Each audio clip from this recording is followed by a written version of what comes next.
Depuis notre naissance, nous sommes confrontés à cette dualité entre le bien et le mal, recherchant constamment à juger nos actions. Cette division intérieure nous insuffle la peur de mal agir. Cette peur nous freine souvent dans notre accomplissement personnel, nous empêchant d'explorer de nouvelles voies et de nous exprimer pleinement. En fin de compte, ce doute et cette incertitude, née d'un manque de confiance, nous limitent à emprunter des chemins déjà tracés. Nous suivons les sentiers battus, ceux créés par d'autres, renonçant à tracer notre propre voie. C'est ainsi que le métier que nous exerçons s'éloigne parfois de nos valeurs profondes, car nous n'avons pas suivi notre voie intérieure, mais un chemin dicté par l'esprit sociétal moderne. Le plus difficile pour la plupart d'entre nous est peut-être de prendre conscience que Dieu est le grand schéma universel de la création. Comme le disaient les anciens Égyptiens, tout est esprit, y compris la matière et l'immatériel. Il n'y a pas de mal ou d'obscurité, mais simplement la lumière de la vie, la source qui est Dieu, votre moi véritable. Chaque personnalité est une identité individuelle, tandis que Dieu est l'identité universelle, l'univers comme identité consciente unique, la somme de toute conscience, de tout pouvoir, de tout amour, de toute vie et de toute substance. Comprenez sincèrement et profondément que tout est Dieu. Le fait d'avoir été pris sous l'emprise du monde matériel, c'est-à-dire des choses extérieures, nous a amenés à nous recroqueviller sur nous-mêmes par peur. Cette peur du monde extérieur nous a centrés sur nous-mêmes pour survivre, ce qui a donné naissance à l'ego. L'ego est donc ce qui nous a coupés des autres, les voyant différents de nous-mêmes. C'est ainsi que nous avons illusoirement coupé la connexion entre l'homme et Dieu, entre la conscience individuelle et universelle. Comprenez donc bien que Dieu, c'est vous.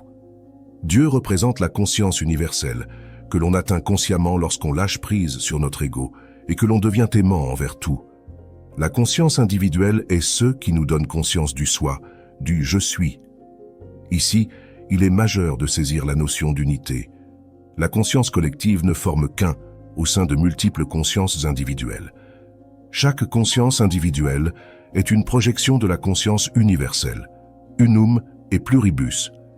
C'est la peur, le doute et la culpabilité qui ont créé cette barrière mentale, cette barrière psychologique.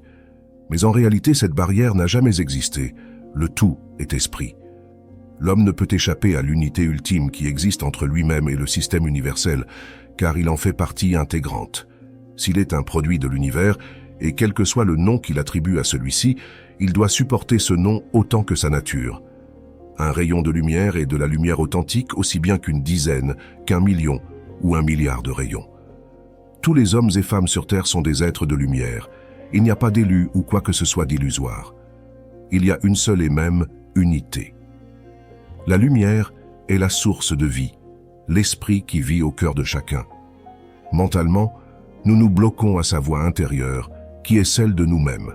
La peur, le doute et l'ego sont ce qui cause cette fermeture d'esprit à ce moi intérieur, qui est votre véritable moi. Pour bien saisir ce principe, comprenez que la source qui nous donne vie est la lumière. La lumière est éternelle, infinie et magnifique.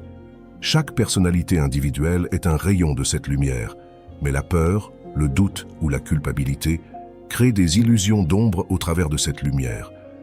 Cette peur de s'ouvrir fait que l'on empêche la lumière intérieure de s'extérioriser, et ainsi, nous nous refermons sur nous-mêmes. C'est ainsi que l'on crée de l'ombre.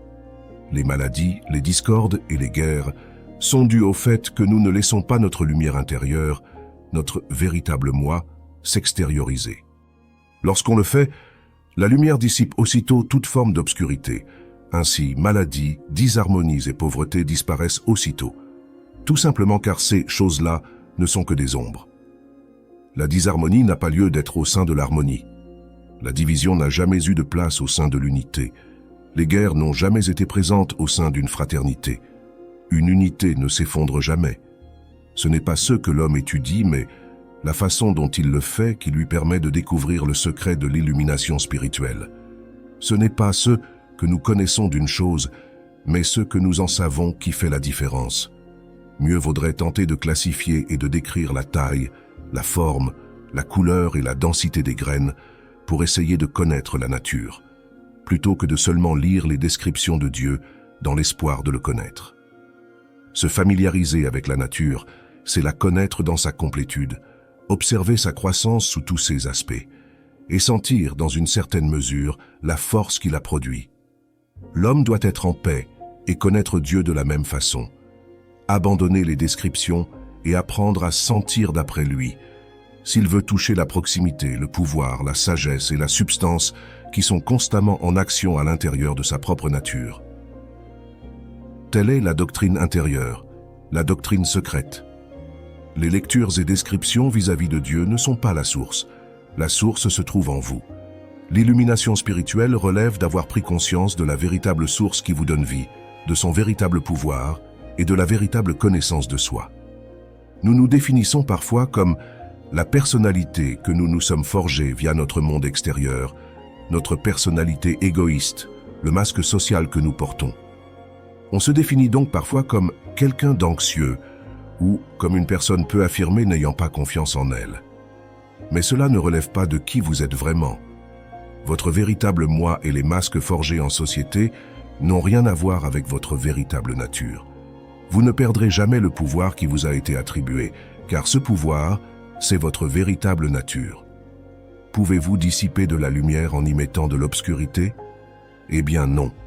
L'obscurité naît d'une absence de lumière. L'obscurité qu'il y a autour de vous se dissipera aussitôt lorsque vous prendrez conscience de votre véritable nature. Lorsque vous saisirez la valeur profonde de cette notion, toute forme d'obscurité disparaîtra. Il relève d'abandonner toute croyance de peur ou de quelconque pouvoir du monde extérieur sur vous-même. Celui-ci n'a aucune influence, aucun pouvoir mis à part celui que vous lui accordez. Le tout est esprit. La matière naît de l'esprit. Suivez votre esprit, exprimez votre moi intérieur et faites ressortir la joie qu'il y a en vous. Atteindre Dieu pourrait symboliquement signifier d'atteindre l'exaltation de l'âme, qui s'exprime par un sentiment de joie intense et éternelle. En parlant d'exaltation et de découverte intérieure, je travaille actuellement sur quelque chose de vraiment puissant, une formation complète intitulée Mindset Leadership. Ce programme est conçu pour vous guider à travers un processus de transformation intérieure, vous permettant de devenir maître de vous-même. Vous y découvrirez comment accéder à votre moi profond, intemporel et éternel, et comment transformer votre réalité à partir de cette connaissance. La formation combine des vidéos, des quiz interactifs et des enseignements inspirés par la science, les savoirs anciens, les saintes écritures et la philosophie des maîtres. À la fin de cette formation, vous serez non seulement un élève accompli, mais aussi un maître de votre propre réalité, avec la manifestation, la joie et la réussite comme compagnons de tous les jours. Pour ceux qui sont intéressés, les préinscriptions sont ouvertes à tous les membres de mon école d'entrepreneurs motivés, ou pour ceux qui ont téléchargé un de mes e-books gratuits. Les liens sont dans la description. En ce qui concerne l'exaltation de l'âme, on ne parle pas d'atteindre l'idée d'un paradis lointain ou quoi que ce soit de distanciel. La paix est ici. La prise de conscience collective exprime la lumière ici même au travers de chacun. Il n'y a jamais eu plusieurs univers, mais une seule unité. C'est ici même, dans l'instant présent, qu'il faut manifester ce changement. On ne parle pas d'atteindre un point, on parle d'exprimer un idéal à travers soi, ce qui amènera sa manifestation ici même, dans l'instant présent. On ne part pas, on crée. Nous avons souvent du mal à comprendre ce principe de l'instant présent. Nous nous sommes habitués à tout séparer, tout diviser en plusieurs univers, dimensions, mondes, etc. Nous avons mis des distances à tout, des divisions entre tout, y compris en nous-mêmes. Nous avons divisé l'esprit en conscient et inconscient. Même notre propre esprit, nous l'avons divisé. Il n'existe qu'un esprit. L'esprit, il est tout, et son pouvoir est infini. La métaphore véridique serait d'assimiler l'esprit à la lumière, qui elle est unie, légère et parfaite. Chaque âme individuelle est un rayon de cette lumière, un rayon de l'esprit universel. Ainsi, comprenons que chaque rayon est la lumière. En tant que rayon, nous ne voyons pas de distance, ni de séparation entre votre rayon et les autres rayons. Eh bien, ici le principe est similaire. Il n'y a pas de distance ou de séparation entre votre esprit individuel et l'esprit universel. C'est cette notion d'unité qui est parfois difficile à assimiler vis-à-vis des croyances bâties précédemment. Mais l'exemple de la lumière reste tout de même un principe éclairant. On pourrait parler de fréquence. L'énergie qui nous donne vie, qui nous anime est une fréquence. Chaque âme individuelle est une fréquence. La fréquence qui nous donne vie, soit l'énergie, est l'amour inconditionnel. Nous savons que notre état d'être, notre vibration, dépend de notre état d'esprit. Notre degré de conscience est ce qui détermine notre réalité extérieure et la structure physique de notre corps. Une vibration basse, basée sur la peur, engendre des maladies et des discordances par vibration déformée. Un degré de conscience élevé s'exprime à travers un état d'esprit axé sur la joie, incluant une illumination spirituelle reconnaissant l'homme comme un être spirituel et non un être physique. La structure physique du corps, la façon dont les atomes s'assemblent entre eux pour former la structure physique du corps, est due au degré de conscience auquel on appartient. Les maîtres, ayant atteint un degré de sagesse et d'illumination élevé, modifient la structure moléculaire de leur corps et celui-ci devient un être de lumière. Il n'est donc plus limité par l'espace et le temps, le poids ou toute autre limitation matérielle. Mais cela relève d'une prise de conscience profonde, élevant la matière du corps au même niveau que l'esprit, soit à la même fréquence. Ce changement d'état provoqué par l'esprit transforme de ce fait toute la structure atomique du corps, élevant la vibration de chaque atome du corps au même degré que celui de l'esprit. J'aimerais que vous compreniez sincèrement cette notion. Le corps physique et la réalité extérieure ne sont qu'un. La conscience, elle est tout. La conscience, elle, relève d'un état d'esprit. Les limites instaurées dans la conscience humaine s'extériorisent puisqu'elles ne font qu'un. L'homme, durant les siècles précédents, a passé son temps à étudier la matière, ses lois qui la gouvernent, etc., en oubliant qu'il en était le créateur. Cela a construit une multitude de croyances, cloisonnant des limites et encore des limites, jusqu'à ce que l'on devienne prisonnier de notre propre conscience. Notre conscience étant la lumière, crée ce rayon individuel pour se percevoir elle-même au sein de la forme. On appelle le corps le symbole. Il est le symbole du degré de conscience de l'homme. Le corps a donc la structure que la conscience lui donne. Un homme, ayant donc bâti sa conscience sur les limites du monde extérieur, sur le pouvoir de celui-ci sur l'homme, s'en est réduit à cela. De ce fait, la structure dure et rigide qu'il a donnée au monde extérieur a fait qu'il en a construit son corps de la même manière. La mémoire de sa conscience, ou son degré de conscience, transmet donc ces informations aux atomes de son corps, donnant ainsi la structure physique lourde et mortelle du corps humain. Mais à partir du moment où l'homme prendra pleinement conscience de sa véritable nature, un être spirituel sans limite, son corps qui est le symbole en sera modifié, ou plutôt élevé. Les informations de son degré de conscience transmises à chaque atome de son corps formeront son être de la même manière.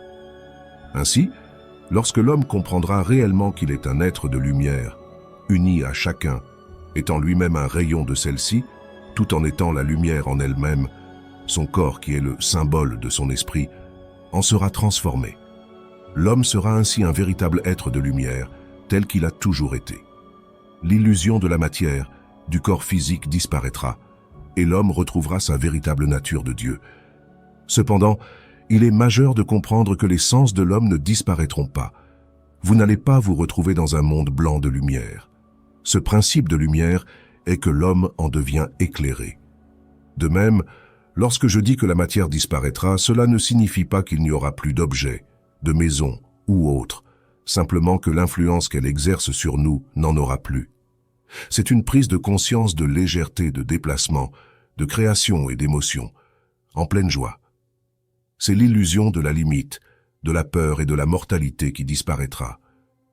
Et c'est la lumière qui naîtra, ou l'illumination, si vous préférez.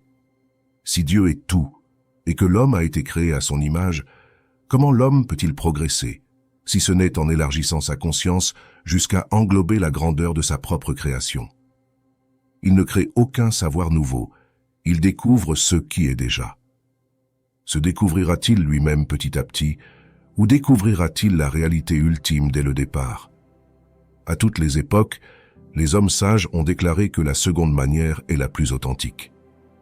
N'oubliez pas que vous êtes les dieux et les fils du Très-Haut, incite l'homme à se tourner vers ses origines, qui sont sa perfection dans et avec Dieu. Cela apparaît finalement logique.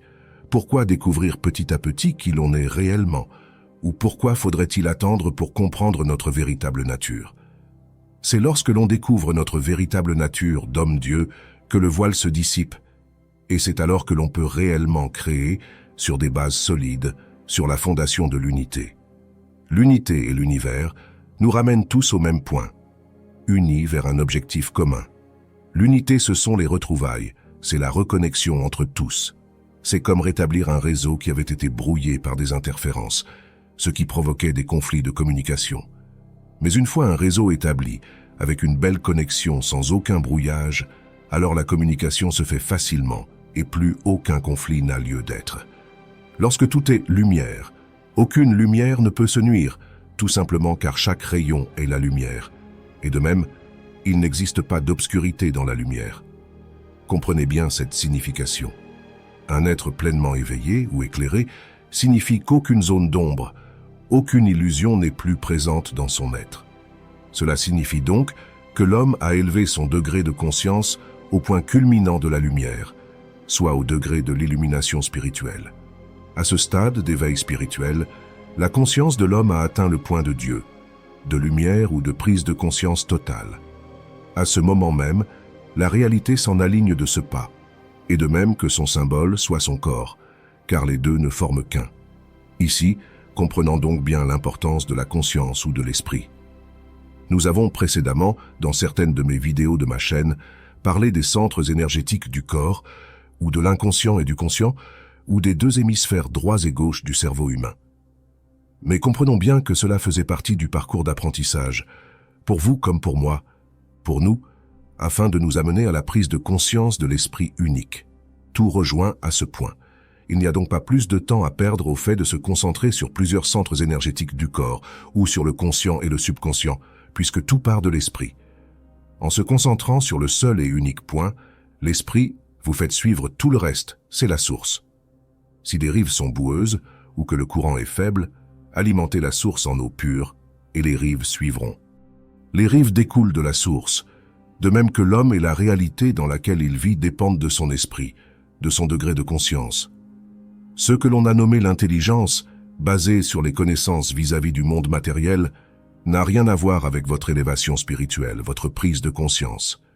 Que vous ayez fait des études ou non, que vous ayez un poste haut placé ou non, ou quelque autre fait extérieur, n'ont rien à voir avec votre degré de conscience. Ainsi, tout le monde, tout homme qui le souhaite réellement, peut élever son degré de conscience. C'est une ouverture d'esprit, une envie d'évolution, un pas à faire. Cela résulte d'une envie de bien commun, du fait de suivre le chemin de son moi véritable, et de faire abstraction de toute influence extérieure, comprenant que tout provient de l'intérieur. Si l'homme est dans un certain état de conscience, il n'exprime pas automatiquement l'état contraire. Par ailleurs, l'élimination de certains comportements ne produit pas un état de conscience opposé. C'est l'action, et non l'inaction, qui donne des résultats. Il peut être positif, lorsqu'on ignore la vérité, mais ce n'est pas cette pratique qui conduit à l'illumination spirituelle. Si vous n'êtes pas heureux, vous ne le deviendrez pas en refusant simplement d'agir comme un être malheureux. D'un autre côté, si vous êtes heureux, vous n'agissez pas comme quelqu'un qui est malheureux et vous n'en avez pas l'air. Cela peut s'illustrer par de nombreux exemples. Par exemple, lorsqu'on entre dans un état profond de joie, aucune pensée n'est liée à la tristesse ou quoi que ce soit de similaire, sinon cela rabaisserait automatiquement votre état de joie. Un véritable état de joie est la joie, pleine et pure. Dans la joie, aucune zone de tristesse n'est présente. L'importance de ce principe est de comprendre qu'un état d'esprit élevé ne comporte plus de zone d'ombre, soit donc d'émotions de tristesse. Un état émotionnel élevé comble tout. Il ne reste plus de zone vide. De même, lorsqu'on allume la lumière dans une pièce, toute forme d'obscurité disparaît. La lumière envahit toute la pièce, et plus aucune zone d'ombre n'est présente, et ne peut être présente. Un véritable état émotionnel élevé relève donc d'une profonde prise de conscience, non pas en se concentrant sur un état opposé, mais sur un seul état d'esprit. Comme nous l'avons vu, la dualité a fait naître cette idée des deux opposés, que j'ai également expliqué dans nombreuses de mes vidéos. Mais cela, une nouvelle fois, faisait partie du parcours d'apprentissage individuel et universel. Une fois travaillé, on comprend que les opposés, soit cette métaphore, étaient importants au début, mais à délaisser par la suite. Nous comprenons ici que dans les émotions, il n'y a donc pas deux opposés, soit donc la joie et la tristesse, mais une unité, un seul état d'esprit. Lorsqu'on se situe sur la fréquence de la joie, on est sur cette ligne, et aucune autre forme autre que la joie n'y existe. Ce n'est donc pas un opposé, mais une émotion complète, un état d'esprit uniforme. Un état d'esprit, un éveil spirituel, comble toute forme de vide. On devient un être complet, un être pleinement éveillé et illuminé. La profondeur est fondée sur la complétude, le sentiment d'être une unité complète. Cette profondeur ignore la séparation. Un bâtiment ou un pont solide est une structure constituée de nombreuses unités. Profondeur, solidité et complétude sont synonymes. La voix profonde dans cet exemple, comme l'esprit profond dans une leçon précédente, évoque la conscience unifiée en action. Aucun homme n'est profond quand il se considère comme un être compartimenté. Son esprit n'est pas non plus profond quand il fonctionne de façon partielle, et il ne parle pas de façon profonde quand il n'exprime que la moitié de la vérité. La vérité est ce qui est vrai de Dieu, car Dieu est tout, et Dieu est un. Une unité, c'est l'ensemble des hommes, l'ensemble des consciences individuelles liées par la conscience universelle, lorsque tous ne forment qu'un. Comme nous l'avons vu au paragraphe précédent, un bâtiment ou toute autre construction solide l'est réellement lorsque ces éléments sont bien assemblés et liés entre eux, se serrant la main dans le même objectif commun. Un mur de pierre mal construit, dans lequel il y a des espaces vides, des pierres qui tombent et mal emboîtées entre elles, s'effondrent au premier coup de vent. Une unité, c'est lorsqu'un mur de pierre est assemblé d'une telle manière qu'il forme un seul mur. Ce mur devient une unité. On parle d'un mur et non de plusieurs pierres, même si pourtant toutes ces pierres individuelles forment ce mur universel.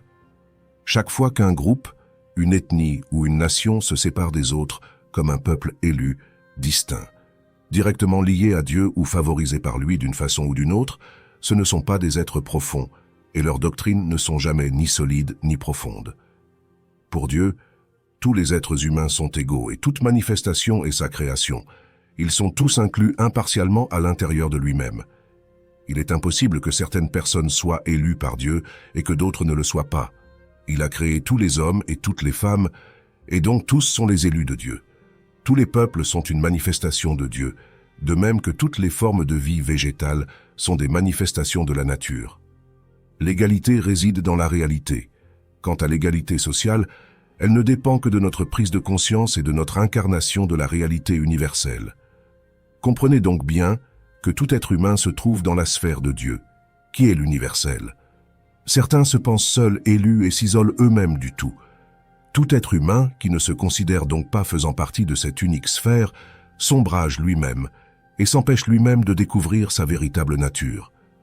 À partir du moment où l'ego prend le dessus sur l'homme, ou plutôt que l'homme renferme sa conscience sur lui-même par égoïsme ou par peur, alors il crée lui-même l'illusion de la solitude, qui n'a d'existence que dans ses propres pensées. On peut lire n'importe quel texte sacré, mais si l'on n'en applique pas les notions et qu'on ne les approfondit pas avec une approche universelle, on n'en tirera que très peu d'informations. Lorsque vous lisez un texte, vous en tirez ce que vous y avez amené. De même, nul besoin de se rendre dans tel ou tel lieu ou dans un quelconque pays pour apprendre quoi que ce soit. Les révélations se font en vous, au travers de vous. Ce n'est pas quelqu'un d'extérieur à vous-même qui va vous apprendre à vous connaître vous-même. Certaines personnes peuvent certes vous fournir des informations, mais comprenez que le véritable devoir de l'illumination spirituelle est un travail intérieur. Vous ne tirez de l'extérieur que ce que vous êtes à l'intérieur, alors n'essayez pas d'acquérir des choses que vous n'êtes pas. Élevez-vous intérieurement, exprimez votre joie, élevez votre état d'esprit, et c'est ainsi que les choses s'embelliront. Nous progressons non pas en niant, mais en unifiant toutes choses avec la source. Ainsi, elles commencent à manifester leur similitude avec la source, et toute apparence disparaît, comme l'ignorance en présence de la connaissance ou les ombres en présence de la lumière. Traiter avec la réalité, c'est chasser les chimères. Travailler avec les fantasmes, c'est travailler avec du vent et ne rien accomplir. Pour réaliser quelque chose, Il faut travailler avec des éléments. Une chose ne se concrétise jamais à partir de rien. À l'identique, les rêves et ce qu'on appelle la réalité proviennent de la même et unique source, qui est la conscience. Dieu est tout, et les rêves sont sûrement dus à la division née dans notre esprit, faisant ainsi division entre encore deux réalités, celle des rêves et de la vraie vie. Mais toute réalité, la réalité elle-même provient d'une seule et même source. Lorsqu'on sera parvenu à ce point culminant d'éveil spirituel, nous saisirons que les rêves et la réalité n'ont pas de différence, hormis celle que nous leur avons donnée. Un cauchemar est dû au manque de compréhension de la perfection, à une peur intérieure qui suscite l'illusion du cauchemar. Mais si en plein cauchemar, vous prenez conscience que vous êtes un être parfait, celui-ci prendra fin de ce pas. Le cauchemar est une illusion, une ombre née d'un manque de lumière. Ainsi, comprenez bien qu'une fois parfaitement éveillé, vous saisirez cette notion d'unité, où les ombrages n'existent pas.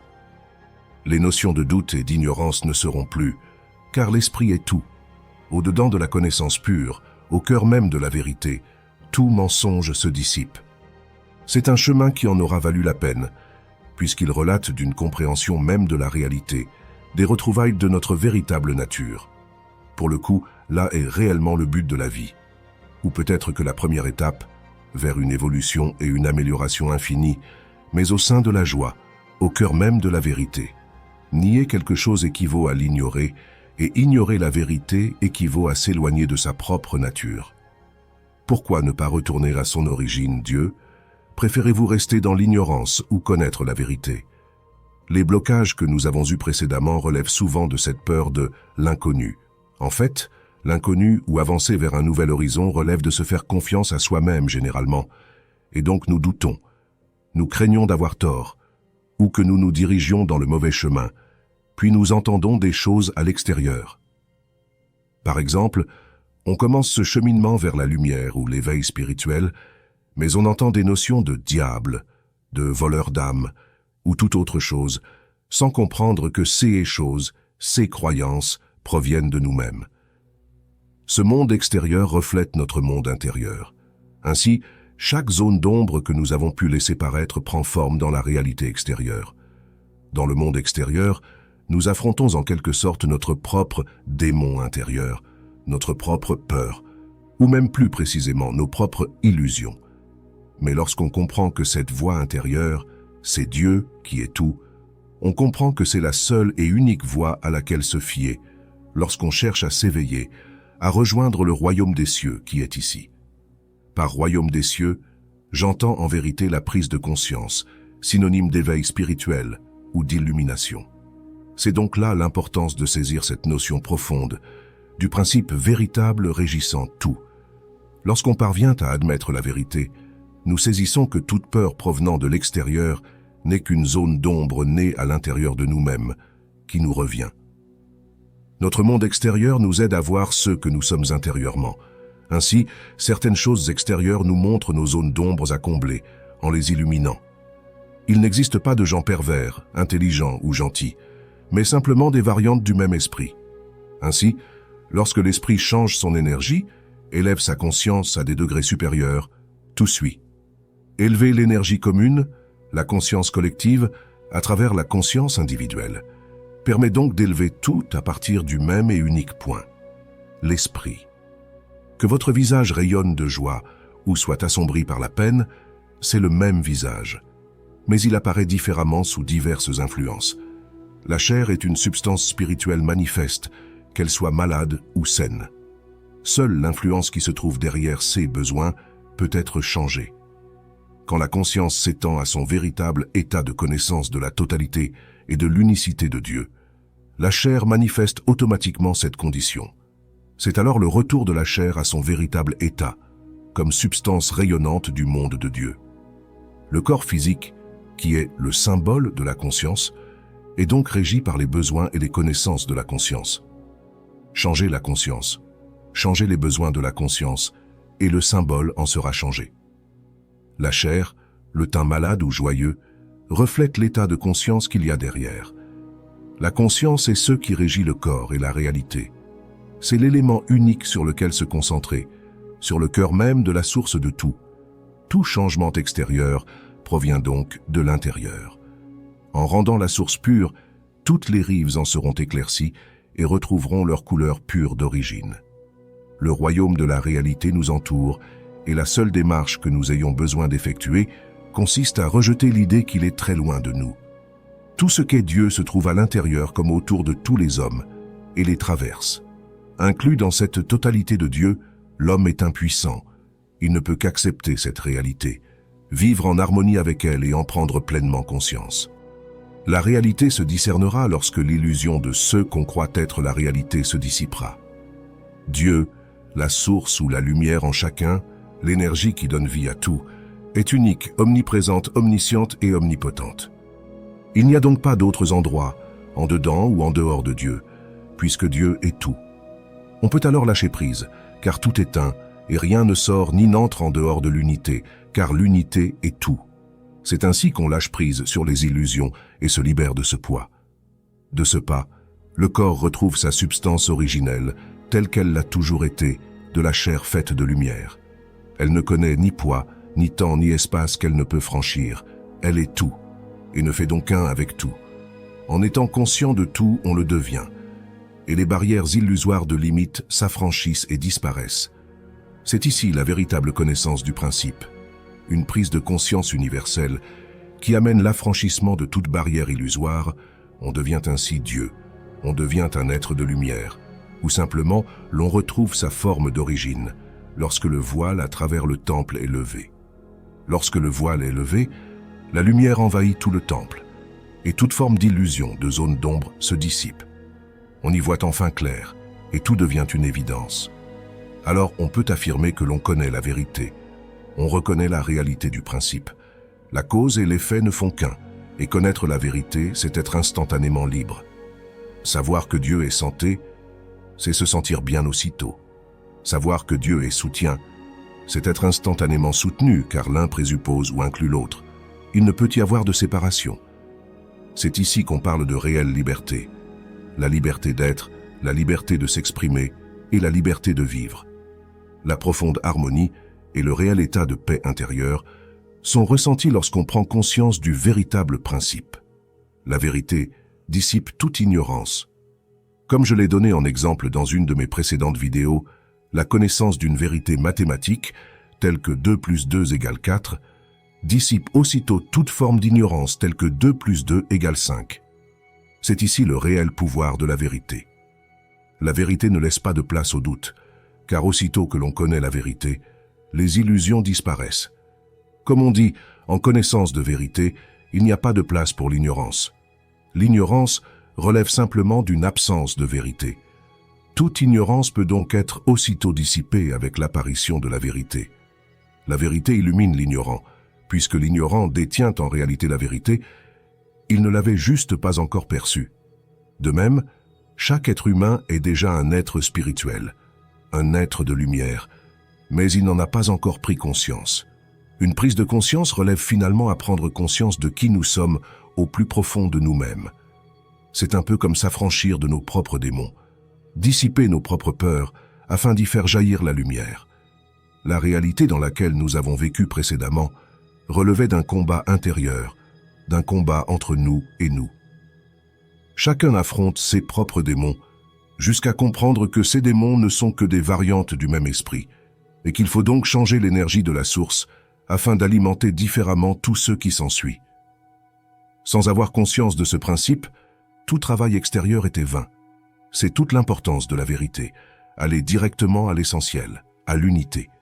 Car une fois fait, toutes les illusions n'ont plus leur place. La cause et l'effet ne font donc qu'un. La cause est l'effet, et l'effet est la cause. Tout provient de l'esprit. L'esprit manifeste ce qu'il est. Le degré de conscience se manifeste à travers tout. Nous devons prendre conscience que nous sommes en train de revenir à la maison du Père et que nous n'en partirons plus. Nous progressons vers l'unité et non vers la diversité. Sache que notre Dieu est un, et l'hymne de l'âme qui revient au bercail. Nous revenons à notre moi intérieur, à la maison de Dieu, aussitôt que nous aurons dissipé nos propres illusions. Lorsque les illusions auront disparu, nous reverrons aussitôt ce qu'est et a toujours été la réalité, lorsqu'elle n'est pas dissimulée par une forme d'hypnose illusoire. Dieu est la forme intérieure de l'homme, c'est la prise de conscience de l'homme, c'est l'état que l'homme atteint lorsqu'il s'éveille. Le premier cheminement de l'homme semble avoir été la création. Il était Dieu sans le savoir. Cet état métaphorique pourrait être assimilé à la philosophie de l'enfer. En fait, l'enfer peut être la métaphore pour dire que l'homme, qui est Dieu, est piégé dans sa propre négativité, affrontant ses propres démons intérieurs. Ensuite, le purgatoire, où l'homme travaille seul sur lui-même et comprend que le réel travail est intérieur. Petit à petit, dans ce travail personnel, l'homme élève sa conscience. Puis arrive la transcendance, la troisième étape, soit l'éveil. L'homme comprend qu'il est lui-même Dieu, le Créateur, et s'illumine. C'est alors que le voile des illusions tombe et que l'homme découvre qui il est vraiment. Il prend conscience de sa véritable nature de Dieu.